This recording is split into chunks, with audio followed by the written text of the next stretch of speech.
Welcome, ladies and gentlemen. This is Sportsballin, your home for all things sports. My name is Ethan Markham, and as always, I'm joined by Connor Smith and Jace Vincent. Are you guys ready to talk some ball? Dude, absolutely. Best day of the week, last episode of the semester. Let's get after it. Let's kept the season off strong here, so last episode, let's get it going. Absolutely. We'll go ahead and jump right into things. The second round of the NBA playoffs are underway, so we'll start by recapping the first round. Most of the matchups ended up fairly predictable outside of the Warriors upsetting the Rockets and the Timberwolves defeating the Lakers. What are our overall thoughts on this first round? I mean, it was pretty much chalk, but to me, I think there's really two teams you can look at and say these teams are going to be in the conference finals, the NBA finals. That's the Thunder and the Celtics.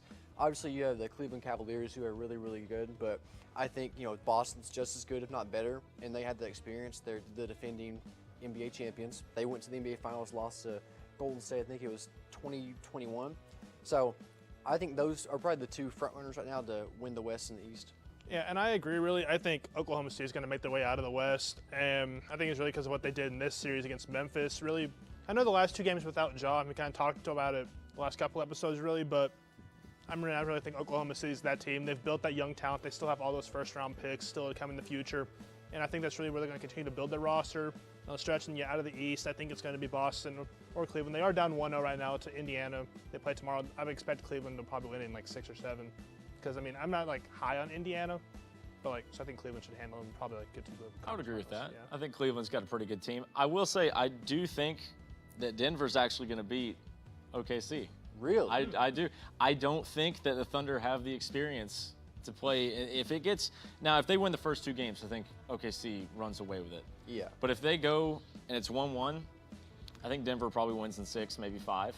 Oh, I mean 5 is look, a tough team, all right? They got a lot of experience. They've been in this situation plenty of times. Whereas the Thunder, as good as they are, it's a very young team. It's a very young and inexperienced team. I don't really know how they play towards the end of the season in this, here in the finals. So I don't know. The way I look at that is, I mean, I expect Jokic. He's probably going to drop a triple-double. That's what I'm saying. But yes, but are you still going to get that play from Russell Westbrook? Are you going to get that play from Christian Brown? Are you going to get that play from Aaron Gordon? I think that just Oklahoma City has like too much depth pieces that have been built up strong, like SGA and the Jalen Williams. Chet Holmgren. I think that just those players alone would be too much for Denver to overcome. I think they would kind of like take away everyone, not take away Jokic, though. I kind of agree with him. I think they get eliminated, not this round though. Okay, call me crazy. It's gonna 100% come back to bite me. I think the Warriors make the NBA Finals. You know what? Like Golden State, talent-wise, like they have Jimmy Butler and Steph Curry. Past that, it's a bunch of role players. But this might be Steph's last year. He's gonna be like just trying as hard as he can to get to his last championship. I think they face off OKC and Golden State in the Western Conference Finals, and Golden State wins, and he wills them to the finals. I don't think they win, but he wills them to the finals like LeBron did in 2018. I can see it, and a big part of that is not Steph Curry. It's simply because playoff Jimmy Butler is a different kind of player. That's also true. So yeah. I see it. I mean, I could see Golden State making that far. They did look good against Houston. I think, you know what? I think they might even be able to win it. We'll have to see. Whoa. After the Titans drafted Cam Ward with the first overall pick, it was announced that Oilers legend Warren Moon would be happy with having his number unretired so that Cam Ward can wear number 1 for the Titans. This will be the first time that the Titans have unretired any number. Fellas, what are our thoughts on this? I'm really happy that Cam Ward gets to wear his number that he's worn probably since high school, middle school, whole life at that point. But I would not have done it if I'm Warren Moon. You're a Pro Football Hall of Famer. Over 35,000 total yards, 217 touchdowns as an Oiler in 10 years. I wouldn't have done it personally just because of my legacy that I have with that team. Like, I think, I live by the statement people say, like what Lawrence Taylor said to Abdul Carter, get your own number, make your own legacy. I think that's how you should do it. But, I mean, W from Warren Moon giving Cam Ward his jersey number, so now Cam Ward gets to wear the number he's always had. I mean, I would think that you would probably wait a little bit longer really to get your jersey to unretire a jersey further on into a career instead of giving it to an unproven rookie that you're putting all your chips in on for the future of the Titans. They did have a good draft though, but you're kind of just throwing all your chips into the center of the table really, and unretiring the jersey and all that stuff. I mean, I think it's a little bit premature really to do that stuff. Wait until see if he's proven and then get down the line to Yeah, but also, like, don't you think if they're doing that, that means they really like this guy? They think Yeah, this I guy's mean, the I'm not franchise saying player. I'm not saying they don't like him. I see the reasoning for it. I think it's a way of saying, hey, kid, this whole organization is around you, right? We believe in you. This is a sign of how much we believe in you. But come on. I mean, I agree with it's exactly like Lawrence Taylor said, hey, make your own legacy, build your own path. I can't get behind it. I really can't, especially considering that Warren Moon never played in Tennessee. So having his number retired is really one of the only ties he still has to the franchise. So for me, not really big on it. We'll take a quick break, and when we come back, we've got a late March Madness recap in college baseball up next. As a mother, you don't want to have to worry about this bill is coming, but then she needs this chemo. That's a decision you shouldn't have to make. El que San Jude no cobra ni un centavo para nosotros significa quitarnos todo ese estrés, esa preocupación y podernos enfocar en nuestra hija. That was the first thing I was like, how are we going to do this? When St. Jude told us that we didn't have to pay a single bill, I was like, wow, they pretty much have saved us. It's like the world has been lifted off of your shoulders, and now your focus is supporting this child. There is not another hospital like St. Jude. The patient care is unmatchable. It saved my life. It saved my daughter's life. It saved our family.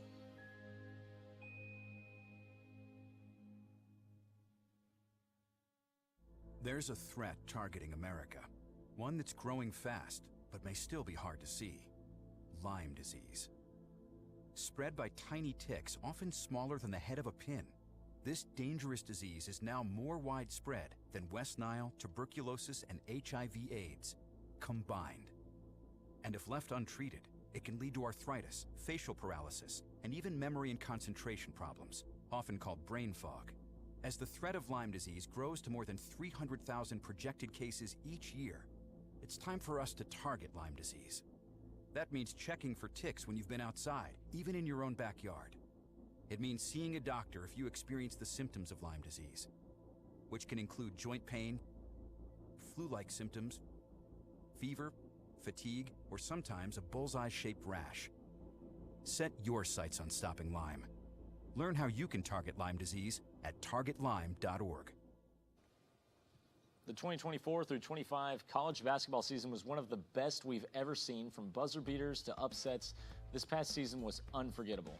Guys, what are some of your favorite moments from this awesome season? For me personally, I think you got to look at Houston's late comeback against Duke. Duke had a 91.6% chance to win with just over a minute left to go. They lost, choked that game. Kelvin Sampson said, "No one ever loses at anything as long as you don't quit." They did not quit, and it paid off for them. They won the game. I think that's just the epitome of sports is, never give up, hustle, try as hard as you possibly can until the clock hits triple zeros. They did that, and they went on to be the national runner-up. So and for me, that's my favorite moment. My favorite moment is every single Florida game in March. And that is because it's all the same way, and that is they're down double digits late, they come back, and they win in some crazy way. They become Florida. And it's Walter Clayton, Elijah Martin, Han Logden, Micah Howe, all those guys. I mean, they hadn't lost a game since like February, and then they went and won the SEC tournament. They looked like the best team in the country. They weren't even the #1 overall seed going in. They still gave it to Auburn. Robbed. And they went out and proved a point, and then they won their first national title since 2008. So, I mean, and just them being able to come back. Really, the Texas Tech and the UConn games were probably one of my favorite games of March. So I've got two. Okay. Because I couldn't narrow it down. Okay. One of them, McNeese State upsetting Clemson, because there's always got to be a fun upset in March. That happened to be really the only one that we got in the actual tournament. And then I got one that you might not be big on. It was the Tennessee buzzer beater over Alabama. I mean, from a game setup, it doesn't get any better than that. All right, it's two SEC heavyweights. Yeah, you but the way you're saying it. Another one that I liked was the Tennessee and Kentucky game. That being yeah, that one. Actually, one good one that Tennessee. The one where they actually played well. But then, if you want to look at a couple other ones, I wasn't able to really watch the McNeese one because I was in Rupp Arena because I was going to watch Tennessee and Wofford that day. So Most random game Jace has ever attended. I know, it's probably the most random game I've been to. Just the average Jace moment. This past weekend, Tennessee dropped yet another conference series, losing to the Auburn Tigers after countless rain delays. Between an offensive slump and some questionable officiating, the Vols once again find themselves trying to figure things out after a tough loss. The big question remains, how does Tennessee break out of this slump? You start scoring. In 2 of the 3 games, they scored 1 run. That's not going to get done. You know, the bullpen's not been good. Nate Snead has time after time after time folded under the pressure, given up a big run. So, I mean, I think you got to fix the bullpen for one. Offense needs to be more consistent. We saw on, I think it was Saturday, was that when they scored 6? There's so many rain delays this week, and I couldn't tell. Anyways, game 2, scored 6 runs, played really clean baseball. That's how you get it done. You don't score 1 run, that won't get it done unless you're playing Cy Young level baseball. And you got to quit making little mistakes. We saw Dean Curley 2 weeks ago with LSU.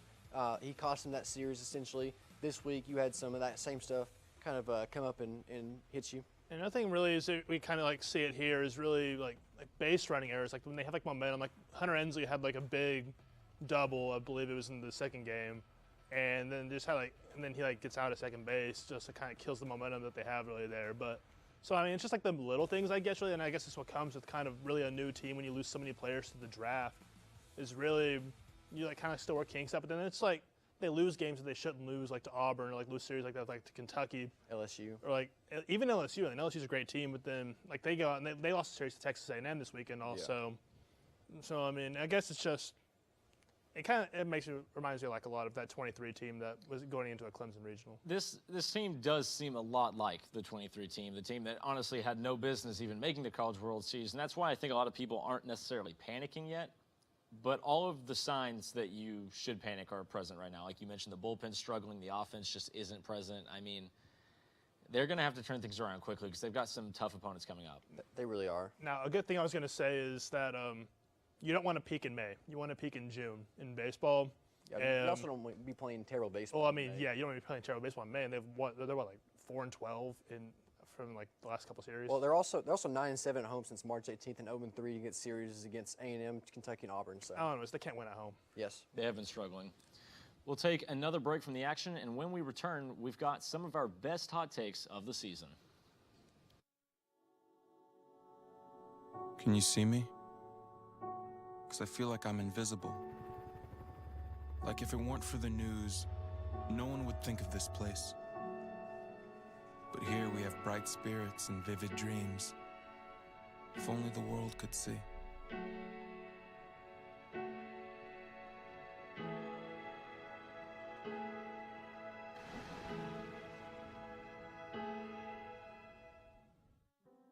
Some places have the power to transform us, connect us, move us. This is the power of place, the power of parks and open spaces to improve cities, communities, and ourselves.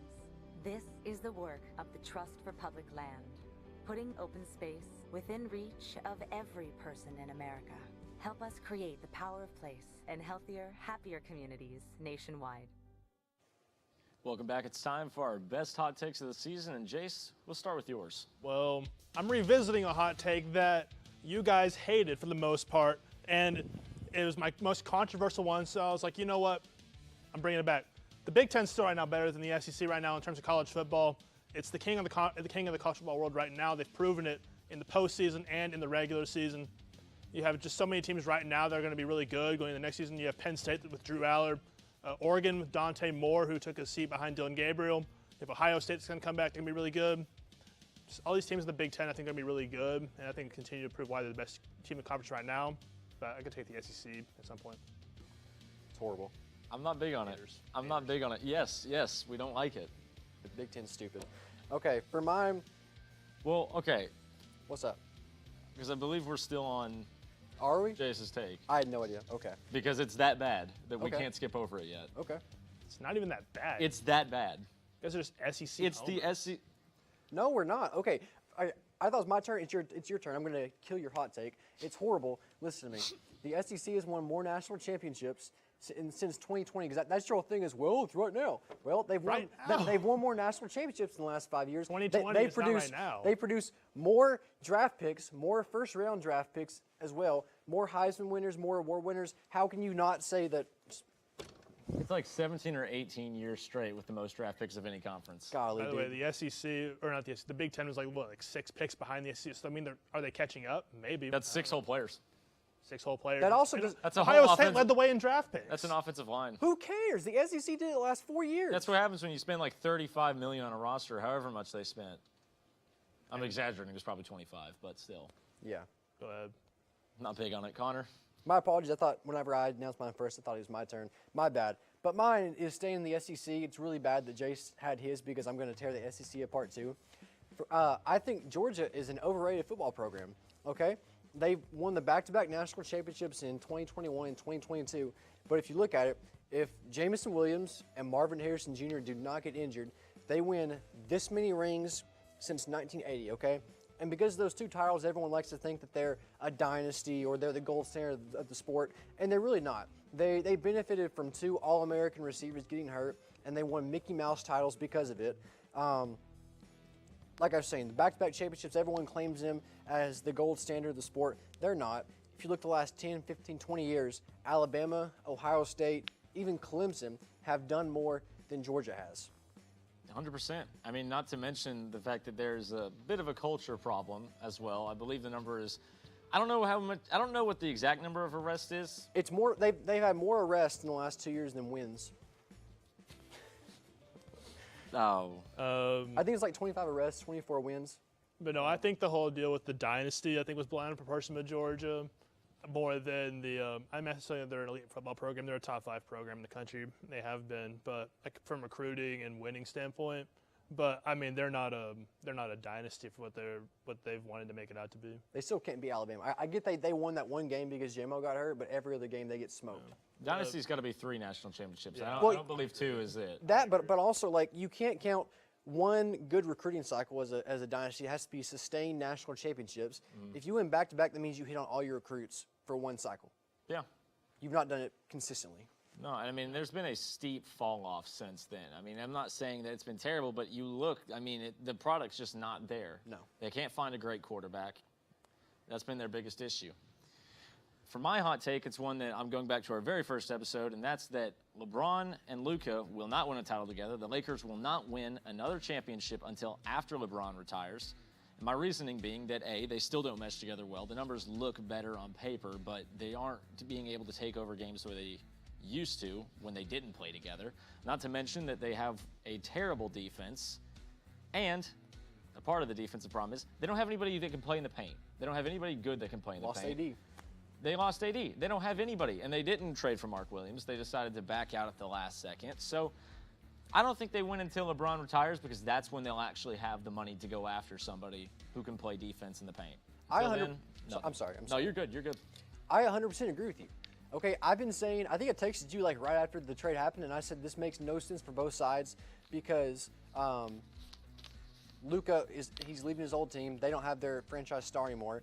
And now the Lakers, they have 2 LeBrons. They have 2 ball hogs who have to have the ball in their hands at all times to make their presence felt on the court. And you're going to butt heads, okay? You're going to have 2 guys not knowing their own role. They need to learn their roles, jabronis, and it's going to cost them. They just got swept, Lakers in 5. Shannon Sharp was right. Lakers in 5, but they lost in 5. Yeah, I mean, I agree. I mean, the Lakers need a center. They need a 5 still. No, I'm not going to put all the blame on them for the Mark Williams thing because, I mean, he did fail his physical. So there was a reason they couldn't join the team there at that point. But they need a 5. They need to go out probably in the draft or, like, go in free agency, I would say. Go find somebody because someone's going to want to go to L.A., you would think. If they got the money, like they're paying somebody all to go, but again, you're relying on a 40-year-old LeBron and Luka. Hey, yeah, Dalton Connect, okay? If they'd play him, he would be an impact player if they'd play him. But you know, JJ Redick, I guess, just does not seem to care for him. We'll be back here in a moment where we'll have a recap of our favorite segment all season, Connor's Question, right after this. Your Marine Corps' way of life is to defend the American way of life.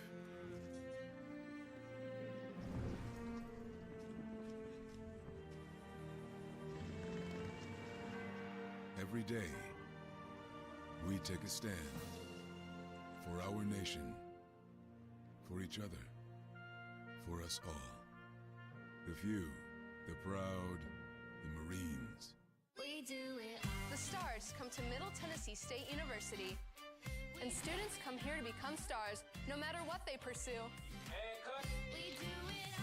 We're the only college of media and entertainment in the world, just outside the heart of Nashville.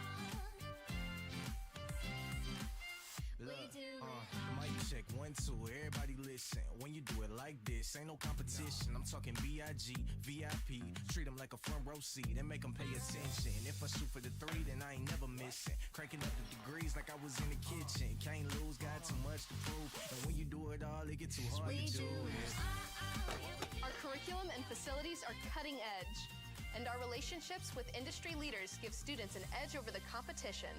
Check it out. You can get real-world experience with degrees in recording industry, media arts, journalism and strategic media, and more. Media and entertainment at Middle Tennessee State University. Learn to shine. You can't buy a best friend. You can love them, pet them, care for them, whether they want you to or not. You can take a picture, you can jump, yell, you can fly to the moon, travel the world, or just stay in bed. You can't buy a best friend like that, but you can adopt one. 'Cause we're connected.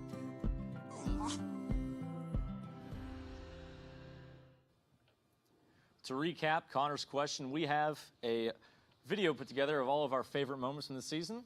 Thank you to John. Here it is. Welcome back. We've now got our new segment, Connor's Question. Connor, what do we have this week?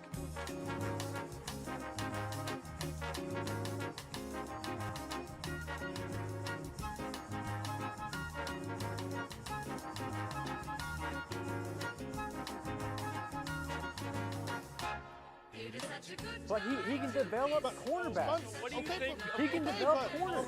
Record would be, he retired to play a different sport halfway through his career. Another player. And then came back and won a three-peat.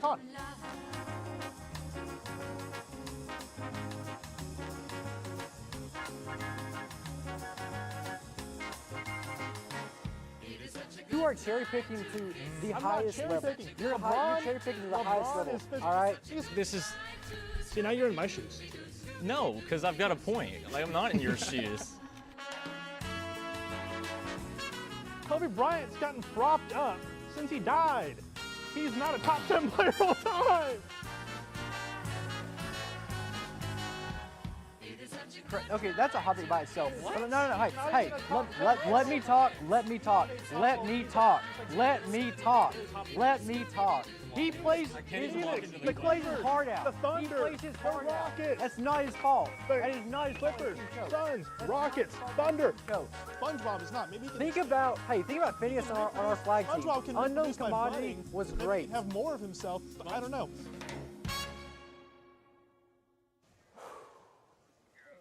That's man. Most of that I just kept wondering. What did Jace say in that moment? And then it came up the moment we were waiting for with Kobe Bryant, Mr. Vincent. Okay. God. Very quiet over there right now. I'm still right. He's still a borderline top 10 player. Shut up. He's still a borderline top 10 player all time. Shut up. Okay. I've known Jace very well for 3 years, good friend of mine, but he says, like you saw in the video, a lot of dumb stuff. But I can't yell at him because I don't want to look like a crazy person. So, producer John, I thank you so much for giving me the opportunity to have this segment so we can just flame on Jace once a week. I love that as soon as we start talking about it, the first thing he says about the Kobe Bryant take is basically just like, he's doubling I down. have no remorse. He's doubling down on it, which is crazy. Look, I love the segment and the part that we get to argue about something fun, and I love how I always have to play the side of the guy that has to argue. No, those are your real opinions. A lot of these have been your real opinion. Yeah. These are sometimes real opinions on the takes, but sometimes I gotta fill in the gap of. Brother, ain't no way you showed that much emotion and said those things if you were just No, none of it. Here, let the camera come back to me. It's not scripted. It's not scripted at all. It's not scripted at all. But I'm saying, Bro. I got to get emotional. I got to get into Bro it. thinks this is the NFL. This is not the NFL, bro. He means it. It's not rage baiting. It's purposeful. Degeneracy at its point. That's it for Connor's question, but stick around for everyone's picks for the week.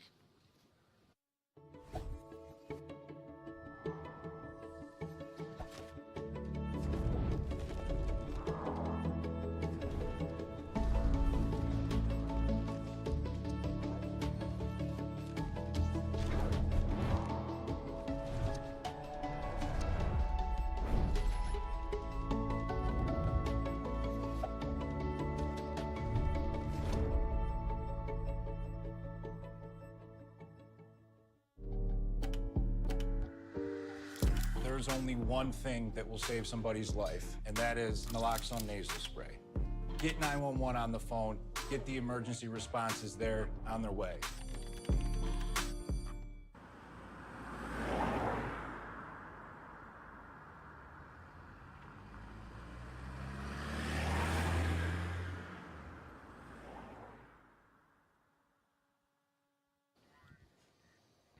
We've now arrived at our final segment, our picks for the week.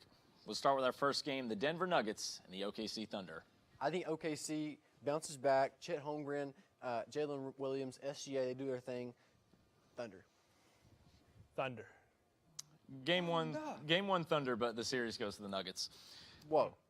For our next pick, it's going to be the Timberwolves and the Warriors. Give me the Golden State Warriors. The Splash Bros have broken up, but I think Curry drops a 30-piece McNugget, and they get it done. Wolves in 6. I'm going to take the Warriors. For our next game, it's the Cavs and the Pacers. I want to say Pacers because they won game 1, but the Cavs, they have too much talent. Give me the Cavs. Yeah, I mean, I think Indiana's good for maybe 2 games, I'd say, probably. Down the stretch, maybe they'll win one more, but I'll take Cleveland win in the series. I'll take the Cavs as well. Knicks and Celtics. This would be one that the Knicks would, out of nowhere, pick. They take a series, but nah, Celtics. I like the Celtics too much. Boston because New York sports is cursed.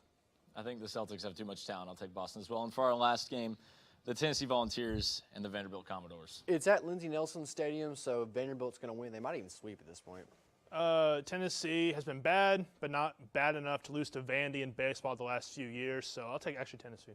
Give me a bounce-back series win for the Volunteers, so I'll take Tennessee as well. That's all the time that we have tonight. We thank you for tuning in all season long, and remember to look for all future episodes of Sportsballin on YouTube and Blue Raider TV when we return this coming fall. For Connor Smith and Jace Vincent, I'm Ethan Markham. We'll see you around. Good night.